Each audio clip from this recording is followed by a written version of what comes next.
Today I'm going to show you guys how to make mac and cheese for this holiday season. Pay attention, I don't have time this year.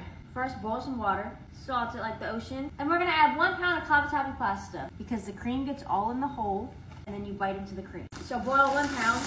So we're going to boil the pasta for 8 minutes, giving a little stir every 2 minutes. The part everyone hates, but it is necessary. You have to shred your own cheese. Pre-shredded cheese has a film on it and it becomes very grainy and it doesn't melt all the way. That's why you have to shred your own cheese if you want a nice, creamy, cheesy mac and cheese. You're gonna shred up 1 pound of mozzarella, 1 pound of Kobe Jack, 8 ounces of cheddar cheese. So we have to shred up all our cheese and remember to divide it in half. Now that the cheese is shredded and divided up, now we're gonna add our seasonings, some salt, pepper. I don't measure my seasonings, but if you're unsure, start with the teaspoon and then taste the cheese sauce as you go. And if you want more, add more of something. I like to do garlic powder and of course smoked paprika because I like smoky flavored things. So now we're gonna make our roux. Listen up. We're gonna start with medium heat. Melt down 3 tablespoons of butter. A roux is equal part fat and equal part flour. Now that our butter's all melted, we're gonna add half our seasonings.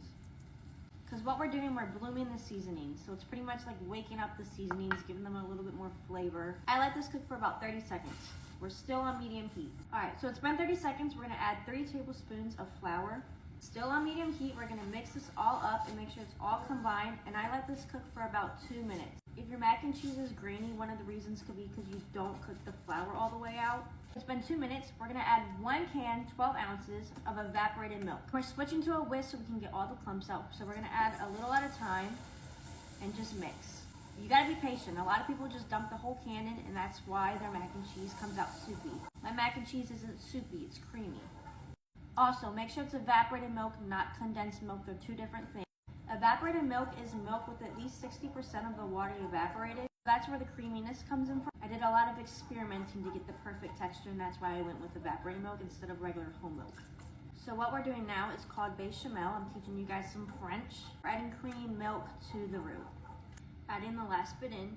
We're still on medium heat. We're gonna add 2 cups of heavy cream, but we're gonna add it in increments just like we did with the evaporated milk. You're just gonna keep pouring and whisking at the same time. The process might take you about 5 to 7 minutes. Add in the last bit of heavy cream. Now we're gonna add the last bit of seasonings and a good spoonful of Dijon mustard. I always get asked why the mustard, because mustard and cheddar, they pair very well together and it just enhances the flavor of the 2. Now we're gonna turn the heat to low or we're gonna turn it off because we're gonna add half our cheese. And if it's too hot, the cheese can curdle, which is another reason why it will be grainy and gritty and it'll also separate. So we want the heat low or off. Slowly add the cheese. We're gonna add a handful and then whisk it in until it's all melted and then we'll add more. For some reason, your cheese sauce is way too thick, like it's so hard to stir.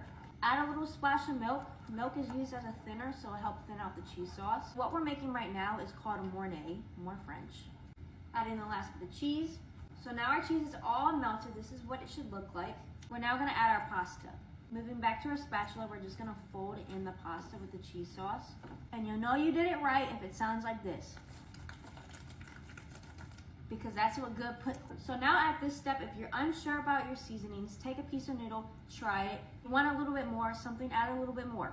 So we have our baking dish. We're gonna add half our pasta because we're gonna layer it. So now we have our other half of cheese. We're gonna add half of this and we're gonna put this down here. Now we're gonna add the last layer of pasta and the last layer of cheese all on top.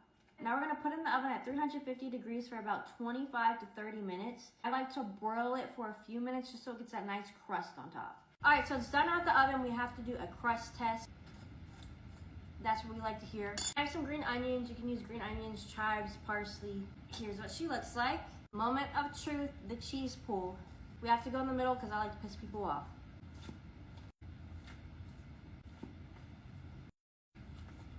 Yeah, that's what I like to hear. Beautiful. Look at that. Don't mess it up this year.